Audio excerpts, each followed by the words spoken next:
construction company with a big vision to transform the way we live.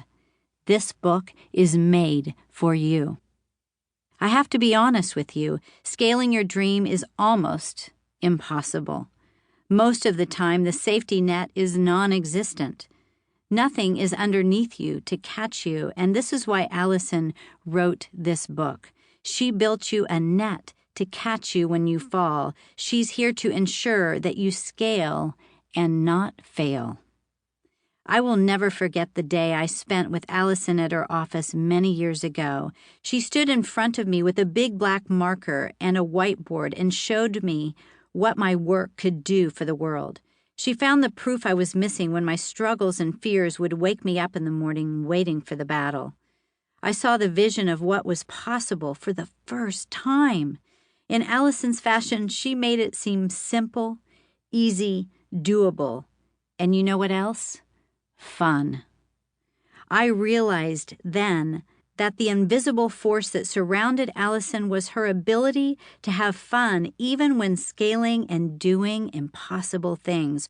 Her vibe, her spirit, and her essence came from her flying in her trapeze every week, no matter how hard her days had been.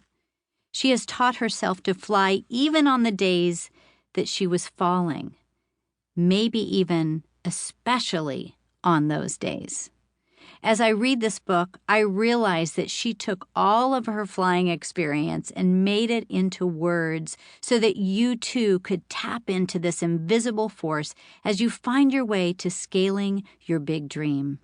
As for me, the vision Allison wrote on that whiteboard has come true tenfold. When you listen to this book and you apply her formula, your vision will become a bigger and brighter reality than you ever thought possible. Enjoy the flying, the scaling, and changing the world. I am. Christina Rasmussen, founder of Life Reentry Institute and best-selling author of Second Firsts, Live, Laugh, and Love Again.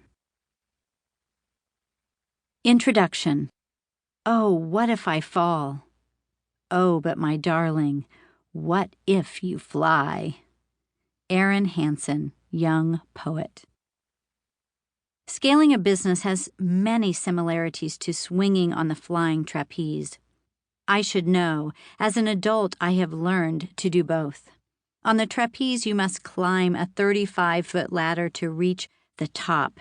Yes, it can be terrifying, but just like growing your business, you must be willing to take many fearful risks in order to achieve your goals. Once you make it up the ladder, you are standing on a platform that's only a few feet wide. It's nerve-wracking and, to some people, paralyzing. People often allow their fear or lack of direction to hold them back, and they're not willing to take the leap. It is exactly the same in business when you are poised to expand and scale. You have two choices at this point. One, you can gather your courage and break through to where all the riches are waiting. This experience is exhilarating, enriching, and tremendously rewarding.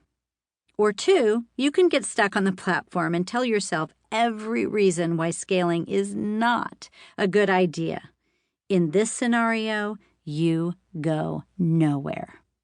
What will you choose to do? I chose the first option, though it took some time to get there. I started my first business in college, and by the age of 25, I was already running my own national advertising and public relations firm. My clients included Fortune 100 companies such as Supercuts, Ben & Jerry's, and Charlotte Russe. I was making great money, but I was working night and day. I should have been on top of the world, but I had no life of my own, and honestly, I felt miserable. I recognized that my business needed a new model to continue its growth beyond my own individual efforts, but I didn't know how. Years later, after a powerful wake-up call resulting from a near-fatal car accident and a failing marriage, I made a life-changing decision to walk away from the lucrative agency